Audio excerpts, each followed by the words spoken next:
Mossdale Cave incident. It was June 24th, 1967, when 10 cavers prepared to enter Mossdale Cavern to help clear some of the deeper passages and map them out. The two leaders of the group had already explored the cave before, which reassured the others. This cavern was known for its tight spaces and the very few areas where a person could fully stand. After a few hours inside, 4 of the cavers realized how difficult the cave actually was and decided to return to the surface. They noticed the sky had become cloudy, but nothing seemed unusual. The remaining cavers continued their descent until they reached the far marathon passage, which measured only 18 by 12 inches, with a small stream of water flowing along the bottom. At first, everything seemed fine. On the surface, the group noticed it had started to rain and quickly took cover. Initially, the rain didn't seem concerning, but underground, the cavers began noticing the water level rising. When the water became alarmingly high, they decided to end the day's work and head back, even though they were still 3 hours from the entrance. Meanwhile, the surface group spotted something terrifying. A lake of water had formed around the cave entrance. The cavers inside had no idea how much water was about to flood the passages.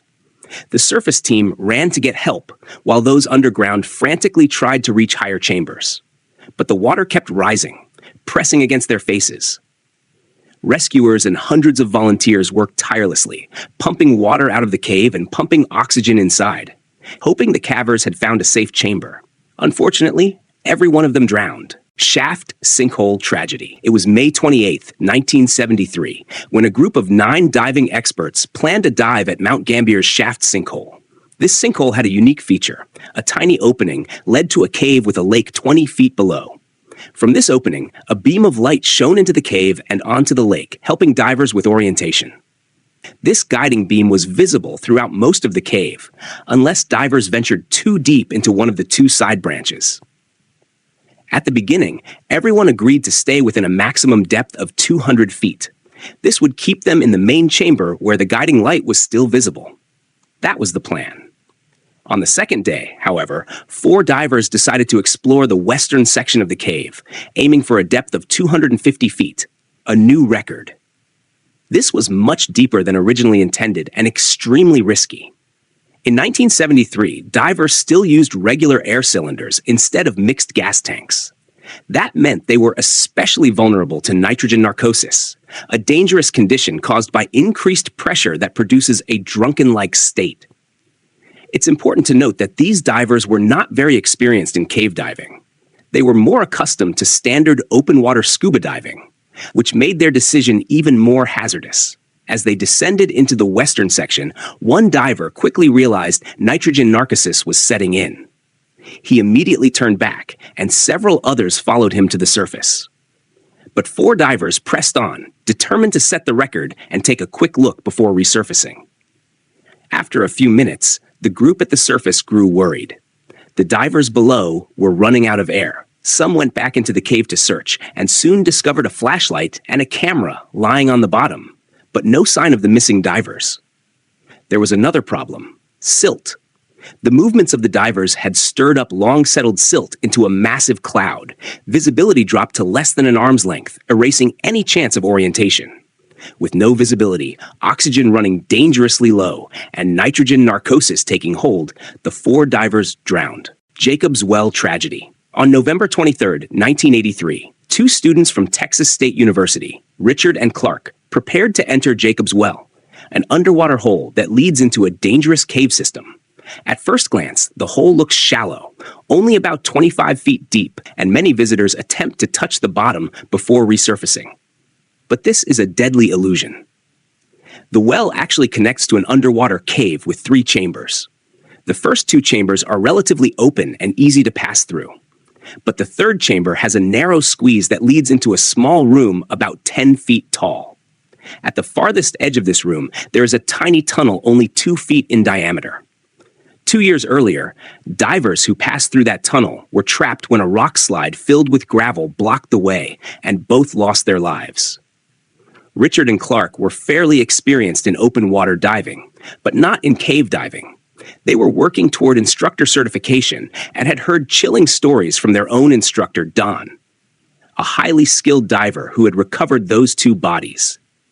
Don constantly warned others to avoid Jacob's well, calling it deadly. He had even tried sealing the fourth chamber with cement, but other divers reopened it and left a message that read, "You can't keep us out." Don himself had nearly died in Jacob's well when a gravel slide trapped him in the fourth chamber. Out of air and swallowing water, he barely managed to free himself, escaping with the help of a diving partner. The experience left him with severe internal injuries, yet alive. His survival story only fueled the curiosity of Richard and Clark, who now wanted to see the chambers for themselves. On that November day, they descended into Jacob's well and reached the third chamber, where the narrow hole was located. Richard removed his tank to squeeze through while holding it in front of him. Clark followed, but quickly realized Richard had lost his tank and was suffocating. In a desperate move, Clark passed him his own regulator, and the two began sharing it, passing it back and forth as they struggled out of the tight passage. They managed to escape the third chamber and started heading toward the exit. Then, a chilling sound echoed, the clank of their oxygen tank against the rock. It meant two things. They had gone the wrong way, and their air was almost gone. They had wandered into the false chimney, a deceptive tunnel in the first chamber that looks like it leads to the surface, but ends in solid rock. Clark managed to retrace his path and swim an incredible 75 feet in a single breath, breaking the surface and gasping for air. Richard wasn't so lucky. He remained trapped below and drowned. When Clark called for help, Don, their instructor, was among those who responded. He was stunned to see yet another tragedy unfold in the deadly depths of Jacob's well. Gollum's Cave.